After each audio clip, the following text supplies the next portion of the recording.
yourself. Many people limit themselves to what they think they can do. You can go as far as your mind leads you. What you believe, remember you can achieve. Magic is believing in yourself. If you can make that happen, you can make anything happen. If you believe it will work out, you will see opportunities. If you don't believe it will work out, you will see obstacles. Hello guys, welcome back. A very good morning, सुप्रभात. I hope all of you are fine. मैं आशा करती हूँ आप सभी अच्छे होंगे.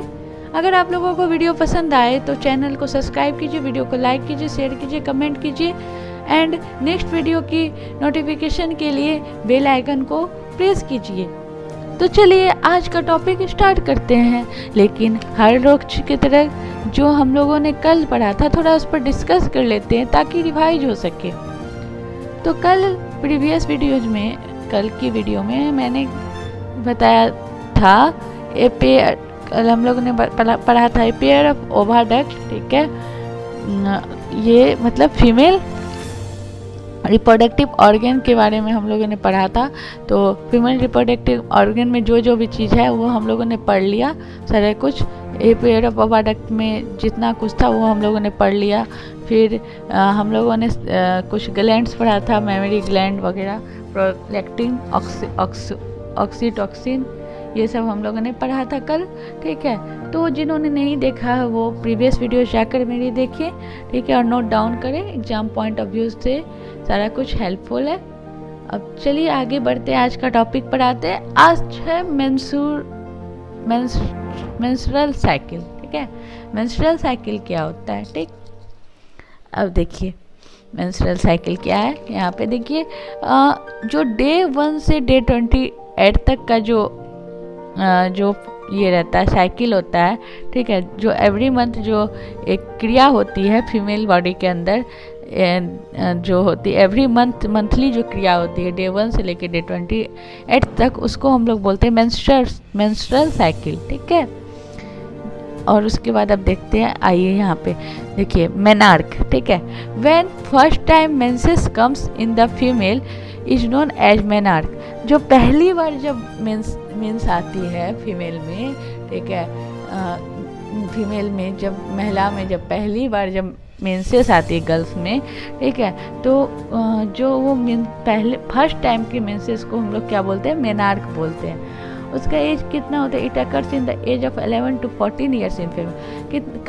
कब आती है सबसे पहले, क्या बोलते हैं, सबसे पहला मेंस कब आती है, 11 से 14 ईयर्स तक, मतलब साल तक. ठीक है, 11 से 14 जब ईयर्स होती है, ठीक है ना, तब आती है, क्या होती है, तब क्या आती है, पहला मेंस आती है फीमेल मेंसेस आती है. ठीक है, उसको हम लोग क्या बोलते हैं, मेनार्क बोलते हैं. ठीक है, पहले क्या था इसका ये एज का, पहले एज कितना था, 14 से 16 था. लेकिन अब जो है जैसे जंक फूड वगैरह, पॉल्यूशन वगैरह के कारण क्या हुआ, धीरे धीरे ये एज क्या हुआ, एज में गिरावट आ गई. 11 से 14 हो गई. ठीक है, जो पहले होती थी 14 से 16, अब 11 से 14 हो गई. अब 11 से 14 तक में ही क्या होती है, मेंसेस आ जाती है. उसको पहला, और उसको क्या बोलते हैं, मेनार्क बोलते हैं. ठीक, तो देखिए मेंस्ट्रुअल साइकिल मैंने बताया, the every month cycle occurs in the female body is called menstrual cycle. ठीक है, जो प्रत्येक महीना की जो क्रिया होती है फीमेल बॉडी के अंदर, ठीक है, उसको हम लोग क्या बोलते हैं, मेंस्ट्रुअल साइकिल बोलते हैं. डे 1 से डे 28 तक में जो चीज़ होती है, ठीक है, वो उसको क्या बोलते हैं, मेंस्ट्रुअल साइकिल बोलते हैं. अब देखते हैं, समझते हैं इसका पूरा प्रोसेस क्या होता है. मेंस्ट्रुअल साइकिल का मतलब मेंस्ट्रुएशन जो होता है उसका पूरा प्रोसेस क्या होता है. ठीक है, देखिए first 14 days there is a formation of egg in the ovary. पहला जो 14 दिन होता है, ठीक है, पहला 1 से लेकर के 14 डेज जो पहला 14 दिन होता है, क्या होता है, वहाँ ओवरी में जो है क्या होता है, ओवा का फॉर्मेशन होता है. ठीक है, ओवरी में जो है एक कहाँ पर बनता है, फीमेल बॉडी में एक जो बनता है वो कहाँ बनता है, ओवरी में बनता है. उसी को क्या बोलते हैं, फीमेल गैमेट बोलते हैं. फीमेल गैमेट किसको बोलते हैं, ओवम या ओवा, ठीक है। ओवम या ओवा को क्या बोलते हैं, फीमेल गैमेट बोलते हैं। और वो ओवम और का ओवा क्या होता है, उसको वो एग होता है, ठीक है। क्या होता है, अंडारू, ठीक है। उसका फॉर्मेशन कहाँ होता है, ओवरी में होता है। अंडा का फॉर्मेशन क्या होता है, कहाँ होता है, ओवरी के अंदर होता है। तो पहला कब होता है, पहला जो 14 डेज होता है, 1 से लेकर के 14 दिन जो होता है, उसमें क्या होता है, एक का फॉर्मेशन होता है, फीमेल गैमेट का फॉर्मेशन होता है। कहाँ, ओवरी के अंदर। अब देखिए, and on the 14 days ovulation occurs in which the egg comes out from the ovary and goes into the fallopian tube, ठीक है। अब देखिए, जब 14 जो 14वां दिन होता है, उस टाइम में क्या होता है, ओव्यूलेशन का प्रोसेस होता है, ओव्यूलेशन होता है। ओव्यूलेशन में क्या होता है, इसमें क्या होता है, एक क्या होता है, वहाँ से बाहर हो जाता है। कहाँ से, ओवरी से। ओवरी से क्या होता है, एक बाहर हो जाता है, ठीक है, एक बाहर आ जाता है, comes out from the ovary and goes into the fallopian tube। फिर कहाँ चले जाता है, ओवरी से निकल करके ये fallopian ट्यूब के अंदर चला जाता है, ठीक है। ओवरी से निकल करके क्या, फीमेल गैमेट जो हुआ, ओवा जो हुआ, ओवम या एग जो भी बोलो आप लोग, ठीक है, तीनों बोल सकते हैं, ओवा बोल सकते हैं, या ओवम बोल सकते हैं, या एग बोल सकते हो, या फीमेल गैमेट जो है वो निकल करके ओवरी से 14वां दिन निकल करके वो कहाँ चले जाता है, फॉलोपियन ट्यूब में चला जाता है। फैलोपियन ट्यूब, ये सब मैंने पहले भी बताया है, ठीक है। फैलोपियन ट्यूब में क्या होता है वो आप लोग प्रीवियस वीडियो जाके देखिएगा, अच्छे से और समझ में आएंगी। अब चलिए आगे देखते हैं। 14 day is the high fertilization period day, ठीक है ना। मतलब 14 जो 14वां दिन होता है उसको हम लोग क्या बोलते हैं, हाई फर्टिलाइजेशन डे बोलते हैं, ठीक है। वहाँ बहुत जल्दी वहाँ पे मतलब फ्रेश एग रहती है, मतलब बहुत जल्दी वहाँ फर्टिलाइजेशन का क्रिया होता है, बहुत जल्दी वहाँ जाकर मतलब फर्टिलाइज हो जाता है एक 14वां दिन में, इसीलिए उसको क्या बोलते हैं, हाई फर्टिलाइजेशन डे बोलते हैं। And then after 14 days egg wait, ठीक है। और जो मतलब 14वां दिन के बाद 14 डेज के बाद क्या होता है, एग वेट करता है, किसका वेट करता है, नेक्स्ट 2 डेज फॉर 15 और 16 डेज जो होता है, and then after 14 days egg waits next 2 days, 2 दिन तक वो क्या करता है, 15 और 16वां दिन तक वो क्या करता है, वेट करता है फॉर द स्पर्म। किसका वेट करता है, स्पर्म का वेट करता है, ठीक है। कि मतलब 14वां और 15वां 16वां दिन फैलोपियन ट्यूब में अभी एग है, ठीक है। कहाँ पे अभी एग कहाँ गया, फैलोपियन ट्यूब में। वहाँ पे जा करके वो क्या करता है, 14 डेज के बाद क्या करता है, वेट करता है किसका, स्पर्म का आने का, ठीक है। स्पर्म क्या होता है, स्पर्म क्या होता है, अगर उस टाइम में अगर स्पर्म गया, ठीक है, अगर स्पर्म यहाँ वेजिना के थ्रू, सर्विक्स के थ्रू स्पर्म जाता है फैलोपियन ट्यूब में, फैलोपियन ट्यूब में अगर उस टाइम में अगर उसको स्पर्म मिल गया, ठीक है, स्पर्म चले गया, कब, 15वां और 16वां दिन, ठीक है। ये जो प्रोसेस हो रहा है 1 से 28 डेज के बीच का जो प्रोसेस होता है, उस प्रोसेस के दौरान अगर 15वां और 16वां दिन स्पर्म चले गया, ठीक है ना, और वहाँ जा कर के स्पर्म क्या होता है, अगर स्पर्म चले गया और वहाँ फैलोपियन ट्यूब में स्पर्म चले गया, ओवा से मीट हुआ, मिला, और वहाँ तब क्या होता है, उस टाइम में क्या होगा, तब वो फ्यूज हो जाता है, तब फ्यूज होकर क्या फर्टिलाइज होकर के क्या होता है, जायगोट बना देता है। जायगोट बनने के बाद फिर क्या होता है, वो 9 मंथ का प्रोसेस जो होता है, माँ बच्चा बनने वाला प्रोसेस स्टार्ट हो जाता है, ठीक है। अगर स्पर्म गया उस दौरान, अगर स्पर्म उस दौरान 15वां-16वां दिन के दौरान अगर स्पर्म उसको मिल गया, इसीलिए क्या करता है, 15वां-16वां 2 दिन वहाँ क्या होता है, वेट करता है, ठीक है। क्या वेट करता है, एक जो होता है, ओवा जो होता है, 2 दिन 15वां-16वां दिन स्पर्म के लिए वेट करता है। अगर स्पर्म मिला तो जायगोट बनेगा, जायगोट का फॉर्मेशन होगा तो फिर बेबी का फॉर्मेशन होना स्टार्ट हो जाएगा।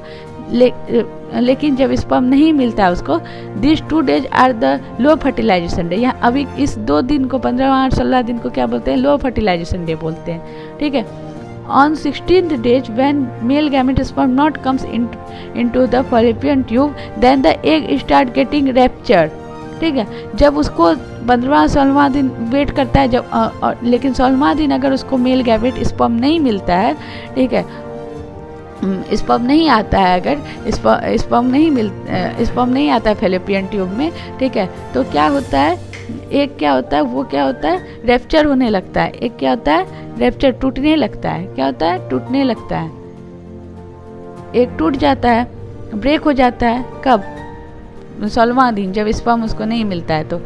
And on 17 days the rapture egg ओवा कम्स इन द यूटेरियस लाइन वाल बिटवीन 17 यूटेरस लाइन वाल, ठीक है। और फिर क्या होता है 17वां दिन क्या होता है, जब 17 डेज होता है, ठीक है, तो वो जो रैप्चर एग है वो जो क्या होता है टूटा हुआ एग जो या ओवा जो होता है वो कहाँ जाता है, यूटेरस लाइन या यूटेरस वाल।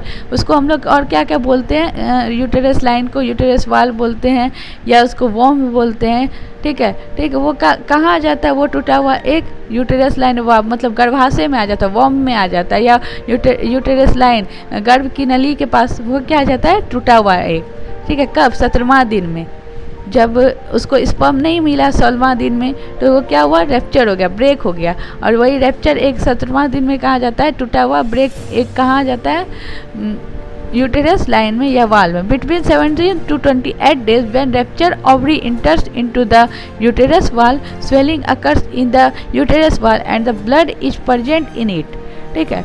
अब देखिए क्या होता है 17 से 28 दिन में क्या होता है, उस बीच के दौरान बिटवीन 17 और फिर 17 से 28 डेज के बीच के दौरान क्या होता है, वो जो ओवरी मतलब व्हेन रैप्चर ओवरी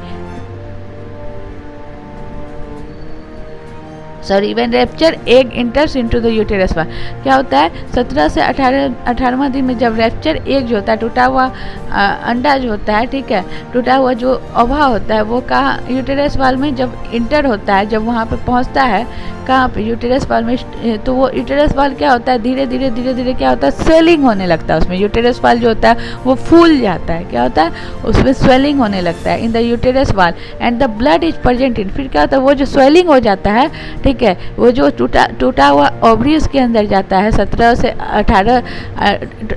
28 डेज के बीच के दौरान में वहाँ क्या होता है रैप्चर एक क्या होता है और धीरे धीरे और टूटता है, क्या होता है, और वहाँ पे जाकर के मतलब यूटेरस वाल में जाकर के रैप्चर मतलब ओवरी रैप्चर एक जो है और वहाँ इंटर होता है यूटेरस लाइन में, और वहाँ पे क्या होता है वहाँ 17 से 28वें दिन के दौरान वो एक क्या होता है टूटते क्या होता है वहाँ पे क्या होता है उस यूटेरस वाल में क्या होता है उसको स्वेलिंग हो जाता है। यूटेरस वाल में क्या हो जाता है वहाँ पे वॉर्म में क्या हो जाता है वो फूल जाता है वॉर्म, और क्या होता है वहाँ उस वॉर्म में जो जहाँ फूल जाता है वहाँ क्या होता है ब्लड आ जाता है, क्या आ जाता है ब्लड आ जाता है, ठीक है। After 28 days bleeding starts and continue till 1 to 4 days, ठीक है। अब क्या होता है 28वां दिन क्या होता है वही जो फूला हुआ जो रहता है, ठीक है, वही जो स्वेलिंग रहता है, ठीक है, उसमें क्या होता है ब्लड भर जाता है, वही ब्लड क्या होता है 28वां दिन क्या होता है निकल जाता है, ठीक है। वही ब्लड क्या होता है ब्लड बहने लगता है कंटिन्यू 1 से 4 दिन के दौरान। 1 से 4 दिन का जो क्रिया होता है जिसको हम लोग मेंसुरेशन बोलते हैं, क्या होता है वो ब्लड क्या होता है निकलने लग जाता है कंटिन्यू टिल कब तक 1 से 4 दिन तक क्या होता है फीमेल बॉडी का and through which the egg comes out, ठीक है। क्या होता है फीमेल बॉडी के अंदर से जो वेजिना के थ्रू क्या बोलते हैं हम लोग के मतलब फीमेल बॉडी के अंदर क्या होता है वो ब्लड बाहर आने लगता है, फीमेल बॉडी से क्या होता है बाहर आने लगता है वो ब्लड जो रहता है, ठीक है। 1 से 4 दिन तक ये प्रोसेस होता है। 1 से 4 दिन तक क्या होता है मेंस होते रहता है, पीरियड्स होते रहती है एंड थ्रू विच, और उसके दौरान क्या होता है उसी के दौरान क्या होता है जो एक जो होता है वो क्या होता है बाहर आ जाता है, रिलीज हो जाता है, मतलब वेजिना के थ्रू वो मेंसुरेशन में क्या होता है एक जो क्या होता है वो बाहर आ जाता है, क्योंकि एक तो फर्टिलाइज हुआ नहीं उसको स्पर्म मिला ही नहीं, तो क्या होता है ब्लड के थ्रू जो ब्लड निकलता है, ब्लड किस कारण निकलता है क्योंकि यूटेरस लाइन में जो रैप्चर एग जो जाता है तो यूटेरस क्या होता है फूल जाता है, वहाँ पे ब्लड बन जाता है, और वही ब्लड फिर क्या होता है वही जो फूला हुआ रहता है ना तो धीरे धीरे 28वां दिन वो ब्लड निकल जाता है, ठीक है। और 1 से 4 दिन तक वो ब्लड का बहाव होते रहता है, ठीक है, वेजिना के थ्रू, ठीक है। एंड और उससे क्या होता है उस ब्लड से ही क्या होता है जो एक जो रहता है वो निकल जाता है and this whole process is known as menstrual cycle. और ये पूरा प्रोसेस को क्या बोलते हैं हम लोग मेंस्ट्रुअल साइकिल बोलते हैं। इसी प्रोसेस को ये जो 1 से लेकर के 28 दिन का जो प्रोसेस होता है, ठीक है, जो अभी मैंने समझाया कैसे कैसे होता है वो मैंने समझाया, ठीक है। इस सारे प्रोसेस को क्या बोलते हैं मेंस्ट्रुअल साइकिल बोलते हैं। इसी प्रोसेस को बोलते हैं क्या मेंस्ट्रुअल, इसी को क्या बोलते हैं मेंस्ट्रुएशन, ठीक है। अब देखते हैं next point, day 2 of bleeding there is a formation of new ova egg in the ovary। देखिए जो दूसरा दिन ही जो होता है, ठीक है, ब्लीडिंग का दूसरा दिन जो होता है, कितना, एक से लगभग 1 से 4 या 5 दिन तक ब्लीडिंग होता है, ठीक है, फीमेल बॉडी में जो मेंस होती है 1 से 4 दिन तक होती है लगभग, ठीक है। जो उससे क्या होता है, एक जो है क्या होता है, बाहर आ जाता है। लेकिन जो दूसरा दिन ही जो ब्लीडिंग का होता है, डे 2 जो होता है, तभी से फिर से नया एक का फॉर्मेशन होता है ओवरी में। क्या होता है, जो एक तो निकल गई, जितना एक जो होता है वो निकल गया, लेकिन डे 2 से ही ओवरी में क्या होता है, न्यू एक का फॉर्मेशन हो जाता है, फिर से वही क्रिया चालू हो जाता है। 1 से 28 दिन वाला क्रिया बनना, वो अंदर में फिर से नया एक जो होता है, वो दूसरा दिन ही ब्लीडिंग का फीमेल बॉडी के अंदर क्या होता है, बनने लग जाता है, एक का ओवा का फॉर्मेशन होने लगता है ओवरी में। अब देखिए next point, menopause, the phase when menstrual cycle stops in the female. क्या होता है मेन्यूपॉज, किसको बोलते हैं, मेनार्क किसको बोलते हैं, मेनार्क हो गया जो जब पहले बार मेंस्ट्रुएशन साइकिल स्टार्ट होता है उसको बोलते हैं मेनार्क। और जब एक एज आता है, एक एज आता है फीमेल में, ठीक है ना, जब क्या होता है, मेंस होना बंद हो जाता है, ठीक है, मेंस्ट्रुअल साइकिल का क्रिया होना बंद हो जाता है, उसी फेज को क्या बोलते हैं, मेन्यूपॉज बोलते हैं, ठीक है। क्या बोलते हैं, मेन्यूपॉज बोलते हैं। It stops after 50 years and the egg does not get fertilized, ठीक है। ये क्या होता है, 50 साल के लगभग जो होता है, ये 50, जब फीमेल का 50 ईयर्स होता है, तब क्या होता है, ये एग जो होता है वो क्या होता है, स्टॉप हो जाए, मतलब वो एक वहाँ पे बनना स्टॉप हो जाता है। क्या हो जाता है, 50 साल में ना उसको मीन्स 50 ईयर्स जब फीमेल की हो जाती है, ठीक है ना, तो मीन्स होना बंद हो जाता है, ठीक है। It stops after 50 years and the egg does not fertilize. और क्या होता है, तब एग फर्टिलाइज नहीं होगा, क्योंकि जब मीन्स ही आना बंद हो जाएगा तो क्या होगा, ओवरी, मतलब क्या होगा, ओवरी में ओवा का फॉर्मेशन ही नहीं होगा, ठीक है। तो ओवा का ही फॉर्मेशन नहीं होगा तो एग फर्टिलाइज ही नहीं होगा, ठीक है। तो उसी फेज को क्या बोलते हैं, मेन्यूपॉज बोलते हैं। अब नेक्स्ट पॉइंट देखिए क्या है, in male 200 to 300 million sperm develop. Male में ना 2 से सोचिए 300 मिलियन स्पर्म का फॉर्मेशन होता है, डेवलप बनता है एक बार में, एट वन टाइम। एक बार में क्या होता है, 200 से 300 मिलियन स्पर्म बनता है, but only 60% sperms are ready to fertilize. लेकिन उनमें से बस 60% ही ऐसा फ्रेश स्पर्म होता है, ठीक है, एकदम मतलब अच्छा स्पर्म होता है, ठीक है, जो क्या होता है, फर्टिलाइज करने के उपयोग में रहता है, रेडी टू फर्टिलाइज, जो फर्टिलाइज करने के काम आता है। 200 से 300 मिलियन में 60% स्पर्म फर्टिलाइज हो सकता है, ठीक है, फर्टिलाइज करता है अपने आप को, ठीक है।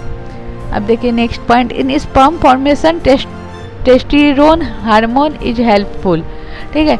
देखिए स्पर्म बनता जो है वो किस हार्मोन की हेल्प से बनता है, टेस्टोस्टेरोन हार्मोन। ये मैंने पहले भी प्रीवियस वीडियोज में बताया है, ठीक है। मेल रिप्रोडक्टिव सिस्टम पर मैंने बताया, जब मैंने बताया मेल रिप्रोडक्टिव सिस्टम, वहाँ पे मैंने बताया टेस्टोस्टेरोन हार्मोन, ठीक है। टेस्टोस्टेरोन हार्मोन की हेल्प से क्या होता है, मेल बॉडी में क्या होता है, स्पर्म का फॉर्मेशन होता है।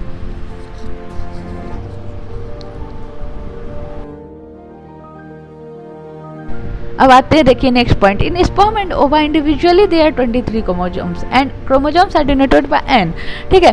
स्पर्म और ओवा में ना अपना 23 क्रोमोसोम्स होता है, अपना अलग अलग, ठीक है। मेल गैमेट क्या हुआ, स्पर्म हुआ, ठीक है। स्पर्म में अपना 23 होता है और ओवा में अपना 23 होता है, ठीक है।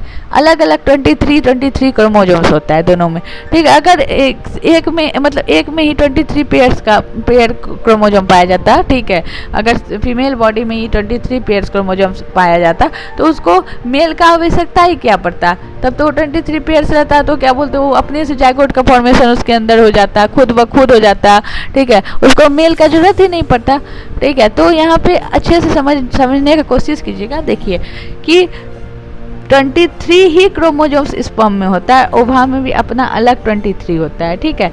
जब लेकिन देखिए, but when sperm and ova meet then there are 23 pairs of chromosomes. लेकिन जब स्पर्म और ओवा जब मिलते हैं क्या बोलते हैं, स्पर्म जाता है किसके थ्रू, वेजिना के थ्रू जाता है, ठीक है, कहाँ पे, फैलोपियन ट्यूब में, ठीक है, और इधर से ओवरी के थ्रू ओवा निकल के जाता है फैलोपियन ट्यूब में, फिर वहाँ जा करके क्या होता है, एक का क्या होता है, वो दोनों क्या बोलते हैं, मिलते हैं, तो एक क्या होता है, फ्यूज होता है, वहाँ जाकर फर्टिलाइजेशन होता है, फिर क्या होता है, जाइगोट बनता है।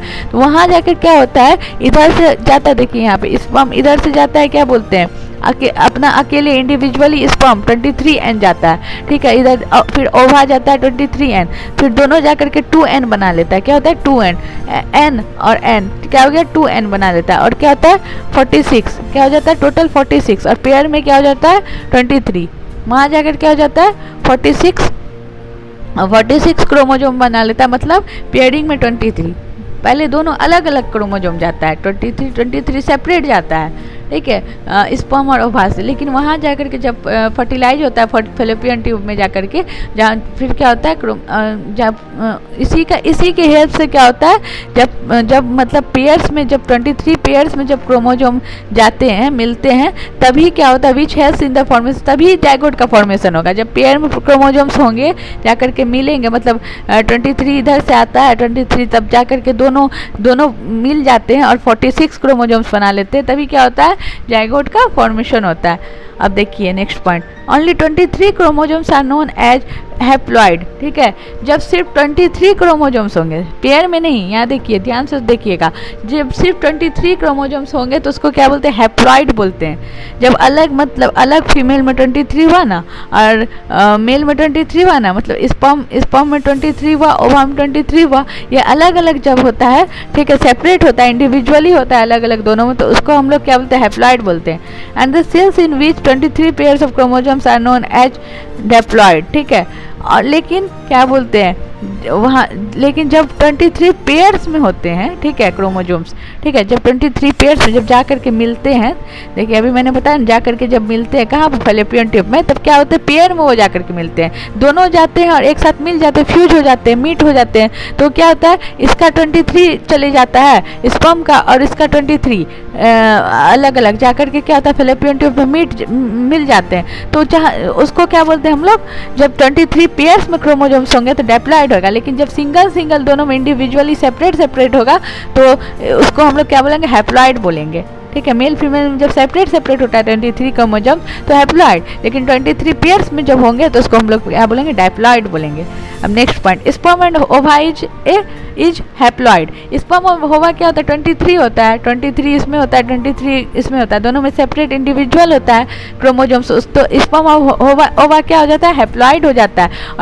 और जो जाइगोट होता है, जाइगोट का जो फॉर्मेशन होता है वो दोनों के मिलने से बनता है, वो पेयर में 23 पेयर्स हो जाता है, वहाँ जाकर के इधर से स्पर्म जाता है, इधर से ओवा जाता है, फैलोपियन ट्यूब में मिलता है, तो क्या होता है, पेयर बना लेता है 23 46, तो क्या होता है, जाइगोट का फॉर्मेशन। जो जाइगोट जो बनता है वो क्या होता है, डायप्लॉइड, उसको क्या बोलते हैं, डायप्लॉइड बोलते हैं, क्योंकि ये पेयरिंग में जब स्पर्म और ओवा मिला तब बना, तो जाइगोट क्या हो गया, डायप्लॉइड हो गया, लेकिन स्पर्म और ओवा क्या हो गया, अलग अलग इंडिविजुअल, इसमें 23 और 23 है, तो ये क्या हो गया, हैप्लॉइड हो गया। तो ऐसे ही करके क्वेश्चन आएंगे एग्जाम में, आप लोग सारा पॉइंट्स को नोट डाउन कर लीजिए, ठीक है। तो आज हम लोग का क्या हुआ, रिप्रोडक्शन, ठीक है, रिप्रोडक्टिव सिस्टम क्या हुआ, एंड हुआ, ठीक है। आज हम लोग का क्या हो गया, रिप्रोडक्टिव सिस्टम का क्या हो गया, एंड हो गया। यहाँ तक कि हम लोग को पढ़ना था, ठीक है। तो हम लोगों ने पूरा रिप्रोडक्टिव सिस्टम हम लोग ख़त्म कर लिया, ठीक है। और जो मैंने प्रीवियस वीडियोज में मैंने बता दिया, जो मैंने चैप्टर कंप्लीट किया है वो भी आप लोग जा कर के देखिए और नोट डाउन करें, कम से कम नोट्स बना लीजिएगा, आप लोग के लिए तो हेल्पफुल होगा, ठीक है। तो रिप्रोडक्टिव सिस्टम हम लोग ने फिनिश कर लिया, ठीक है। आज हम लोग का लास्ट टॉपिक था। अब आगे हम लोग न्यू चैप्टर स्टार्ट करेंगे, वो कल से, बट कल से मैं जो है ना, मैं ना एक अब से क्या करूँगी, अल्टरनेट मैं एक 1 डे फिजिक्स बताऊँगी। अब मैं क्या करूँगी, फिजिक्स भी स्टार्ट करूँगी, तो 1 डे मैं फिजिक्स लेकर के चलूँगी और 1 डे बायोलॉजी, तो 7 डेज में मतलब अल्टरनेट करके मैं एक दिन फिजिक्स बताऊँगी, एक दिन बायोलॉजी पढ़ाऊँगी, ठीक है। दोनों मैं अब लेकर के चलूँगी, ठीक है। तो आप लोग नोट डाउन कीजिए। आई होप आप लोग को समझ में आ रही होगी, मैं समझाने की पूरी कोशिश करती हूँ, ठीक है। कम से कम आप लोग नोट डाउन कर लीजिए। हैव ए नाइस डे, आप लोगों का दिन शुभ और मंगलमय हो, ठीक है। Thank you so much for watching the video.